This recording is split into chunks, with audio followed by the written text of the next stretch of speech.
Sometimes things happen in life and they kind of slow things down so much so that we have a chance to see and become more aware of some of the patterns that drove us to the place that we wind up at. What were some of the patterns that you were able to see being in that space of receptivity, I guess, to the lessons that were presenting themselves to you? Yeah, that knowing that, okay, learning that I have a drug and alcohol problem, but it's really not a drug and alcohol problem. It's like, this is what I'm going to cope with some level of pain. So it's like, it's one step to stop using and achieve and maintain sobriety, which is an important step. But also the step of like, why was that pain even there in the first place? Like, Yeah. how do we connect with that? How do we feel that? How do we grieve that? And just through learning, there's a lot of like rejection wounds in my life that I felt growing up publicly, with women, with peers. Um, and there was also like, both my parents come from addicted households. Both my dad's parents were addicts. My mom's dad was an addict. And so there's certain like level of, the almost like the codependency that they had to grow up with to survive in those environments. There just like wasn't room for them to have like a emotional depth to them in those households. So it's like it wasn't necessarily brought to ours. So it's like I'm kind of not really knowing how to deal with what I'm feeling or feeling too safe to feel it. So it's like a lot of those things going up, just kind of feeling alone everywhere I went, like feeling alone at home a lot, feeling alone in public with peers, all these things. And it's just like, how do I get rid of that? How do I just get a chance to exhale? So it's like starting to take a deeper look at all that and looking at how me operating from that space, how it affects my relationships with women, relationships with friends, kind of like abandoning not only just like relations with women, but male friendships from in my life as well. Just feeling like a lot of that shame, that isolation I was talking about earlier, projecting that onto other people, thinking they're seeing me the way that I see myself, and continuing to withdraw and just numb the way that I know how to numb.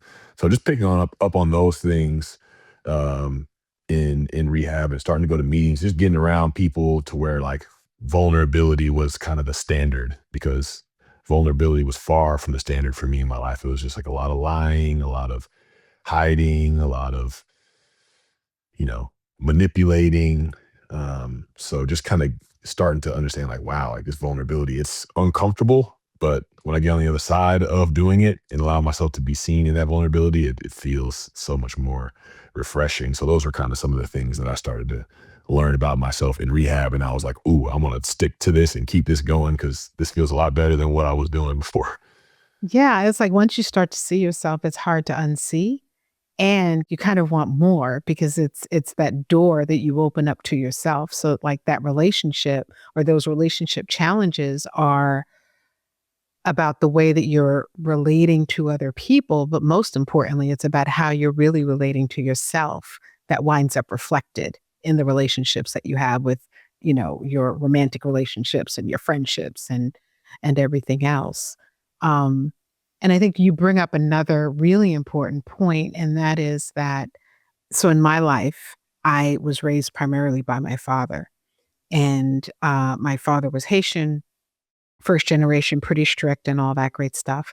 And my mom had some, mental health issues that she was grappling with. And so there wasn't a lot of, while I was always really well taken care of, and my parents co parented in a phenomenal way, really respectful of each other. And, we had that sense of stability, even though we grew up in his household. There was never this feeling that there was space for feelings because it was very much a pull yourself up by your bootstraps kind of kind of household, right? And so feelings weren't really a part of the conversation. And but when you look back at what kind of the emotional legacy that gets passed on from one generation to the next, sometimes it's not a literal thing. maybe it's not abuse, substance abuse that passes from one generation to the next. Sometimes it's avoidance or, uh, you know, repression or some of these other things that wind up in your life that you really have a hard time putting your finger on until you have that moment of sitting down, like in those quiet moments of stillness where you can say, oh, wow, wait a minute. I'm here and maybe it's Percocet or whatever it is that you're doing, but this is really about something else. Yeah, and it's taken me, I mean, shoot, I've been sober from drugs and alcohol. This August will be 9 years. And it's taken me until like really these last 2 years to uncover a lot of what you're just saying and what we've been discussing, because I feel like I got sober in 2017, and in less than 2 years, I went from getting out of rehab and getting a job at Sprouts Farmers Market, being a grocery clerk, to being one of, if not the best at my position in the NFL, signing a big contract, like got successful really fast. And that kind of distracted me from the fact like I had gotten sober, and it was like my life is externally a lot better. Like I'm not doing anything to sabotage my life.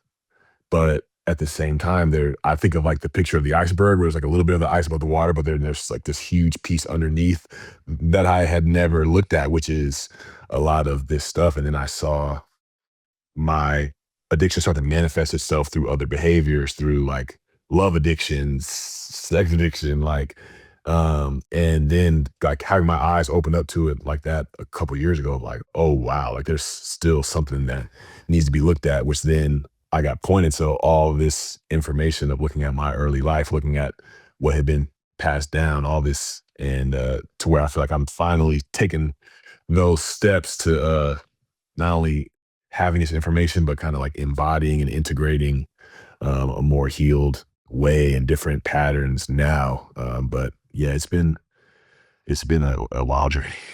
I can imagine that unpacking, man. That unpacking it's a courageous game. It's courageous and it's challenging, but so rewarding.